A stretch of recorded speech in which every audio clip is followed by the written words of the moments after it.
Aluma Capital, celebrating a decade of trust, investing in your future. Dit is tyd vir volgens grantbesprekings en Andries Cornelissen sluit volgens ons aan. Goeiemôre Andries. Môre Jennifer, oompie. Meneer Cornelissen. Andries, so hier op goeie Vrydag, nee, op familiedag, ons is nou Maandag. Op familiedag gaan ek so 3 dae terug en dis die groot vraag, wie gaan Cyril stuur? Die bulle of die stommers? Nee, dit is daar's 'n debat aan die gang oor wie moet Suid-Afrika se ambassadeur in Amerika wees. Dis nou na die hele Ibrahim Rasool voorval. Meneer Jonas wat nou aangewys is deur die president as sy spesiale gesant. Die twee goed het nie met mekaar uit te waai noodwendig nie. Sunday Times het 'n spekulatiewe artikel geskryf. Dis waarskynlik mense in die binnekringe wat jy weet 'n paar name noem en dit gebeur maar in die politiek dat jy weet hulle lek sulke tipe van goed en kyk weet waar in die debat gaan, wat is die tipe van reaksie wat hulle kry. Nou blykbaar is daar 'n kortlys, as jy dit so wil noem, van 4 wit Afrikaanse mans wat as kandidaate beskou word of as kandidaate oorweeg word deur die president om die ambassadeurspos in Amerika te vul. En die 4 name wat genoem word is Andries Nel, Rolf Meyer, Martinus van Skalkwyk en Gerard Korenhoff. En Andries Nel word beskou as die gunsteling. Sy naam word al reeds geruime tyd genoem rondom die ambassadeurspos. Sy reaksie was basies, jy weet, hy volg ook wat aangaan in die nuus en sulke goed, maar hy het geen kommentaar om te lewer daarop nie wat die korrekte manier is om dit te hanteer. Ek dink hy word hy's 'n vertroueling in die ANC en 'n vertroueling van die president.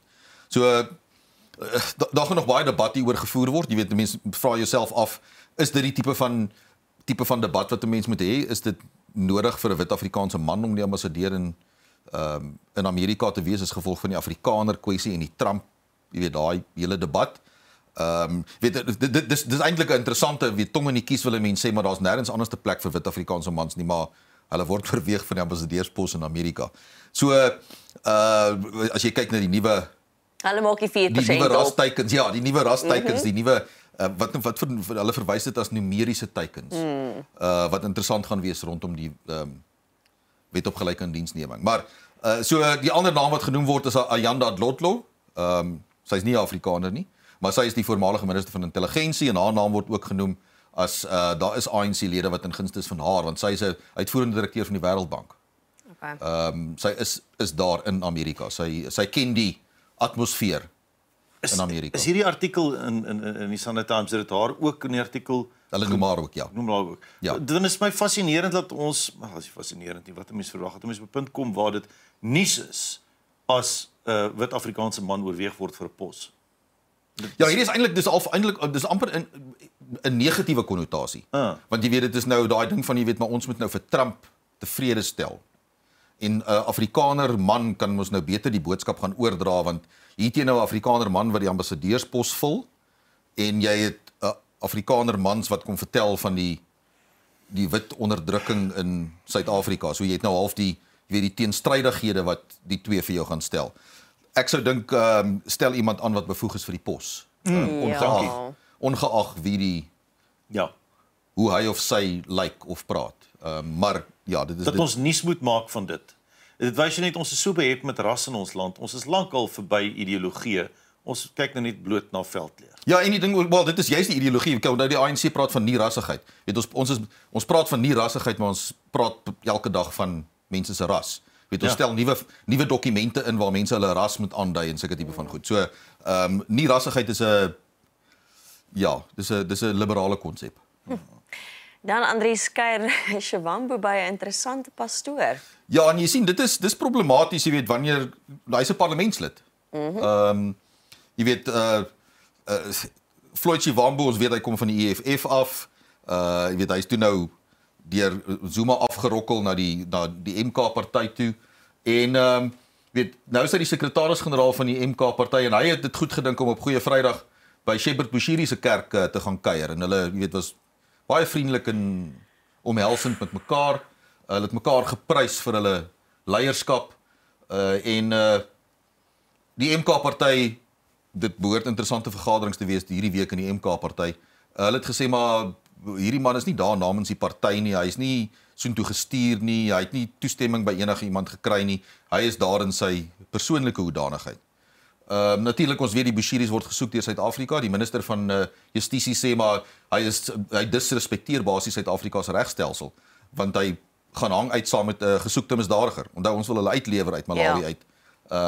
Onder andere verkrachting en bedrog van meer as 100 miljoen rand. Jy weet, so vir hom as 'n openbare figuur, en dit is interessant want MK sê dit duidelik, jy weet, hulle assosieer nie met misdadigers nie. Of mense Moenie lag, Jennifer, moenie lag. ja, jy is so veronderstel om te lag wanneer hulle dit sê nie. Ek dink jy gaan by die uitsaai klagtoekommissie wees as jy lag omdat jy dit sê. Maar die ding is dat wat interessant is hoe ras ook bygesleep word. Want dit gaan oor, jy weet, Bushiri sien ek het gesê, jy weet, wanneer jy 'n wit man is jy 'n belegger. Wanneer jy 'n swart man is jy korrup. Ja, so maar dis en natuurlik het Shivambu wat gesê het, maar jy weet, Bushiri werk vir die eenheid onder swart mense en swart mense moet saam staan. Maar hy is aangekla van korrupsie en verkrachting. Correct, Soos ek kan nie verstaan, so laat hy dan Bedrog uitgelewer word, laat hy dan nou in ons howe verskyn en dan Ja. as hy dan onskuldig is, wonderlik. Maar verstaan, 'n voortvlugtende. Korrek, ja. Hy's 'n voortvlugtende en jy as 'n parlementslid ag dit goed om daar in 'n op as jy in 'n kerkhoedanigheid stil met hom kuier, as dit jou profeet is, dan sit, jy weet, dan kan 'n mens nie daaroor sê, maar om dan nou te poseer vir fotos in die proses en amptelike onderhoude te voer met die media daaroor, mens moet die lyn trek. Maar hy was die enige gas by die diens, by die paasdiens, Floyd. Goed, okay. Dan hierdie storie het my die naweek besig gewerk het om kalm te bly, want hoeveel het die burgemeester gedink dis moet hy spandeer om 'n reuk uit die huis uit te kry? Ja, R700,000. Ek sê, wow, Dis 'n Klerksdorp. ja, Klerksdorp is Matlosana in die Noordwes. Nou ons weet Noordwes, munisipaliteite in Noordwes is net, ja, dit gaan voor die wind daar. Ons weet dit. So Fikile Mashlope, dis die uitvoerende burgemeester van Matlosana plaaslike munisipaliteit. En ja, hy het 2,4 miljoen rand is die ongemagtigde besteding wat hy sedert hy die burgemeester geword het op 11 Julie verlede jaar. Dis 'n man wat ken van uitgee. Hy is 'n man wat ken van geld bestee. Onder andere was dit oor toe hy nou die burgemeesterswoning intrek. Het hy gesê maar sy voorganger se reuk hang daar. En toe het hulle R700,000 spandeer om die burgemeestershuis die reuk uit te kry van die om hom oor, ja, hulle moes hom basies hermeubileer en oordoen. nuwe Seker meubels, nuwe gordyne en R700,000. matte, want die matte is die reuk is seker in die matte in, ek weet nie. So dis wat hulle spandeer het. En dan die ander interessante een is een van sy vertrouelinge wat 'n burgemeesterskomitee lid is. Hy het sommer net uit sy eie uit vir hom private sekuriteit aangestel. Onder andere gewapende wagte wat 24 uur van die dag.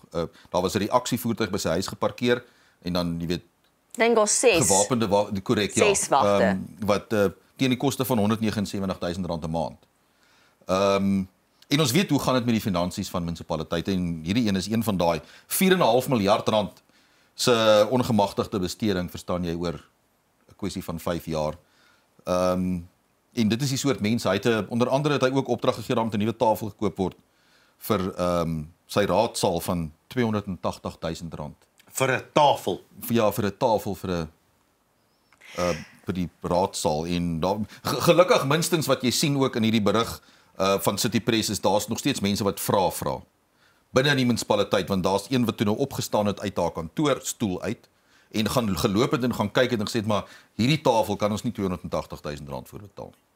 Ek is baie dankbaar dat daar mense is wat steeds vra. Daar is mense wat steeds vra. Maar ek wil graag weet of hierdie Pelly nog steeds in sy pos is of nie. Want as hy is, dan moet hy nou verduidelik hoekom is hy steeds in sy pos. Hoe kan daar mense wees en soos ons kyk na die Noordwes waar mense sonder krag en water sit vir dae lank in die groter Noordwes. Daar is geen dienslewering nie. Sonder krag en water sit en beloof word hulle sal krag en water kry. Daai is ons het ook gepraat van, jy weet, gemeenskappe wat nie water kan gaan koop net gou om die draai nie, wat regtig 'n krisis is. En jy dink dit is goed om wagte aan te stel, R700.000 te betaal om 'n reuk uit jou huis te kry. Dis 'n klap in die gesig van Suid-Afrikaners wat verskriklik hard werk om jou daar te sit sodat jy diens kan lewer en jy kan nie minder omgee nie. Wat jy moet onthou is die ANC gaan die prys betaal by die stembus. Dink jy so? Ja, hulle gaan. Dit is juist hierdie goed is hierdie is die goed wat mense raak sien. Hierdie is die goed wat mense van weet want dit is mense wat hulle ken. Dit is hulle sien veiligheidswagte by 'n burgemeesterskomitee lid se huis 24 uur aan diens. Hulle sien hoe geld spandeer word, die voertuie waarmee mense rondry en daar word nie dienste gelewer nie. Hier loop hulle tussen die slaggate deur. So die ding is dat daai tipe van goed gaan dit is waar die ANC se grootste probleem lê, is dat hy het hierdie tipe van mense in poste. En hulle word basies polities beskerm op plaaslike vlak. Weet in Machabeng in die Vrystaat het jy nou 'n burgemeester wat teruggekom het nadat hy skuldig bevind aan aanranding. Hy het 'n boete gekry of tronkstraf en hy is nou weer terug in sy pos en die mense daar is ongelukkig want hoe kan hierdie ou net terugkom in sy pos en nadat hy skuldig bevind is aan aanranding, hy is ook die burgemeester. So dis daai tipe van goed wat mense sien dit raak, mense is bewus daarvan, selfs die vakbond SAMWU daar in Machabeng is omgekrap oor die aanranding burgemeester wat terug is in sy pos. Jo. Andries, daar was toe nou nooit regtige alternatief vir die BTW nie. Dis wat die minister van Finansies sê. Hy sê dit in hofstukke. Nou môre is die saak die DA en die EFF wat die hof aansoek gebring het, die hofsaak aanhang gemaak het teen die BTW verhoging. Dis môre in die Hooggeregshof in Kaapstad. Baie interessante argumente sal gevoer word daar. Die Enoch Godongwana, die minister van Finansies, sê in sy hofstukke dat hy weet nie waar kom hierdie idee vandaan dat daar 'n plan was om die BTW te skrap of die verhoging te skrap nie, want hy het dit aangekondig en die begrotingsraamwerk is goedgekeur en dit is daarin en dit tree 1 Mei in werking. Dis nou eintlik in die parlement se hande. Dit het niks met weet hulle het voorstelle aan hom gemaak en sulke goed hierdie ander partye Action SA en Bossa wat vir 'n slap riem geval het. En ja, die voorstelle gesien, maar daar is nie ander alternatief nie volgens hom nie. Dis die BTW verhoging of niks. Of anders dan moet jy 'n ander belasting. Nou daar's baie, jy weet Action SA en Bossa, hulle praat van onder andere 'n welvaartbelasting en jy weet daai tipe van goed. Ek dink mense ervaar reeds 'n welvaartbelasting op baie verskillende vlakke. Ja. Weet as jy kyk byvoorbeeld nou Kaapstad se dienstegelde wat gekoppel gaan word aan die waarde van jou eiendom. Dis 'n welvaartbelasting.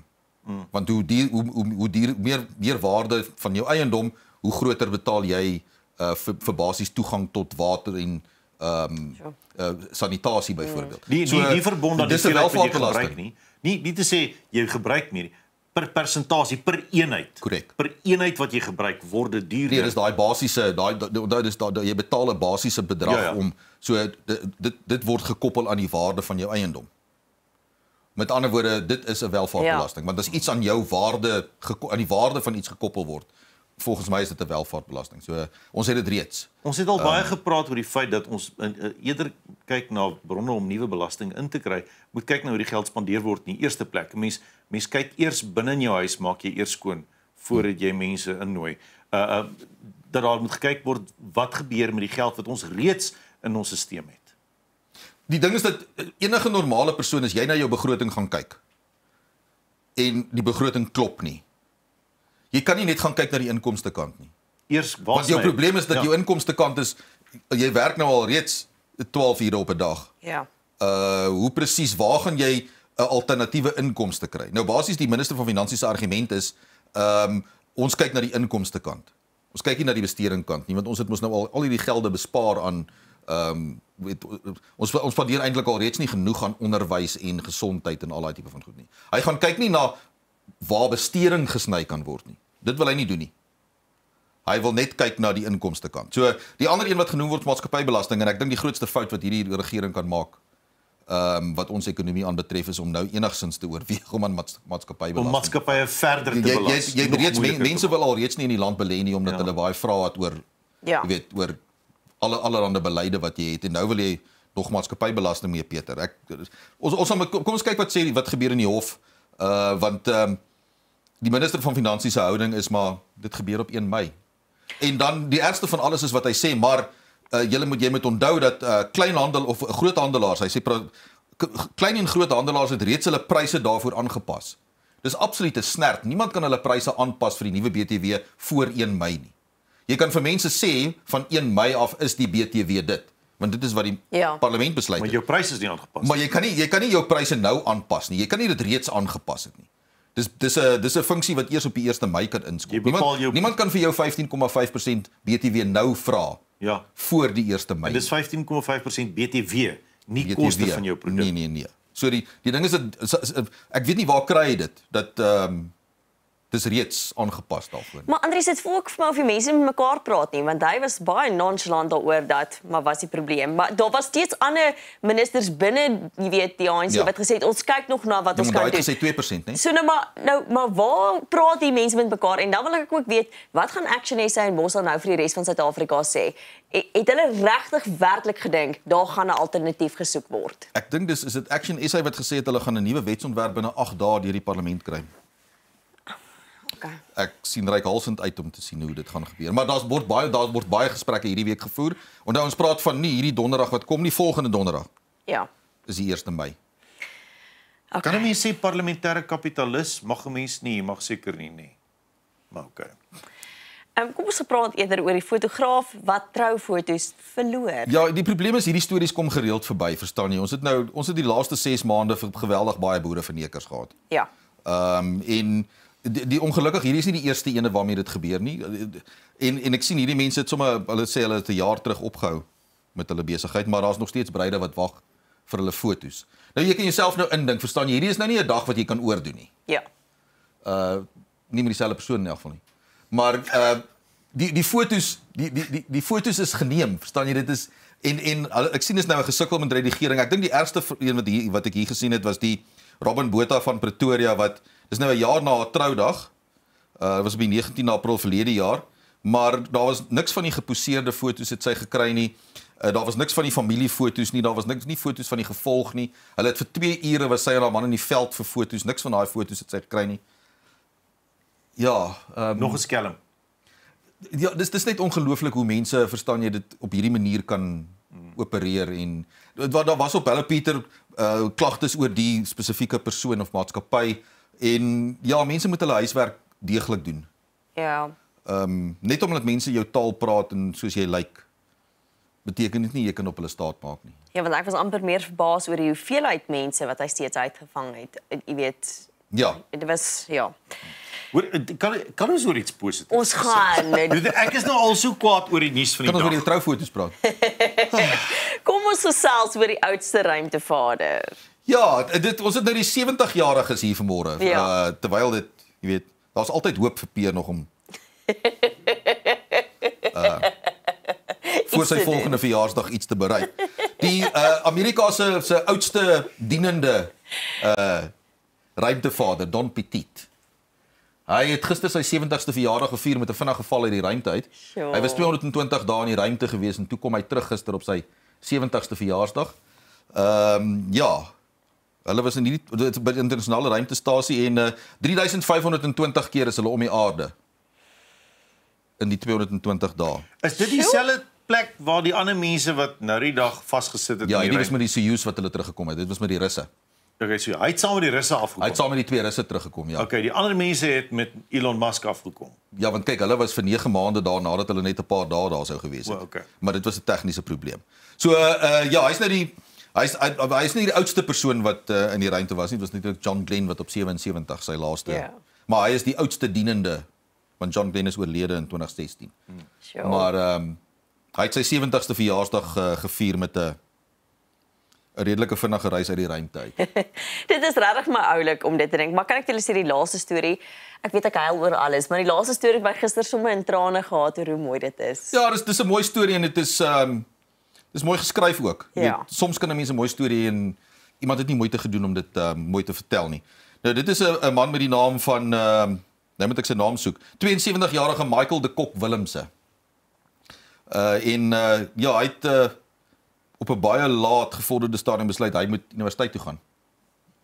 En die ding het net nooit uitgewerk dat hy kon gaan nie, maar hy het dit op die manier gedoen van hy het in die koshuis gaan bly.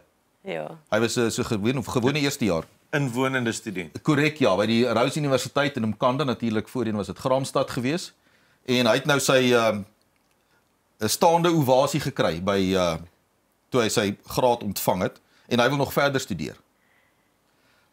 Natuurlik ook jy onthou in sy studietydperk het hy ook die probleem gehad dat COVID het ook nog gebeur. Ja. So hy kon ook nie klasse gaan bywoon want hy was natuurlik met sy ouderdomsprofiel is dit nou 'n probleem. So hy moes ook 'n semester aanlyn doen, maar ja, hy het op 67 besluit maar hierdie is nou 'n goeie ding en minstens moet 'n mens sê dis nou waar mense jou belastinggeld kan spandeer. NSFAS het vir hom Hy's 'n NSFAS student. korrek ja. En hy het klaar gemaak. Dit wys jou wat bereik kan word. En hy tussen 90 en 70% vir meeste van sy vakke gekry. Korrek ja. En hy was op 'n stadium onder die top 15 studente in die wêreld vir een van sy spesifieke modules. Daarvoor sal ek NSFAS geld betaal. Ja, daarvoor voel ek my belastinggeld wat ek betaal nou met die res van die studente net begin leer by die 72-jarige oom. Ek dink dit is regtig mooi dat op 72 jy graad vang en dit nadat jy jou hele lewe lank wil swat, maar nie noodwendig die geleentheid gekry het en jy besluit, weet jy wat, ek is nooit oud om te leer nie. Dit was my so mooi inspirerende storie En toe hy opstap, toe staan die hele konvokasie op professore almal en gee hom 'n applous. Ja. Dis fantasties. Wys jou net. Is nooit te laat nie. Andries, dankie vir die saamgesels. Altyd lekker. Dit is Andries Cornelissen, bly gerus ingeskakel net nog ons voort. Aluma Capital, celebrating a decade of trust, investing in your future.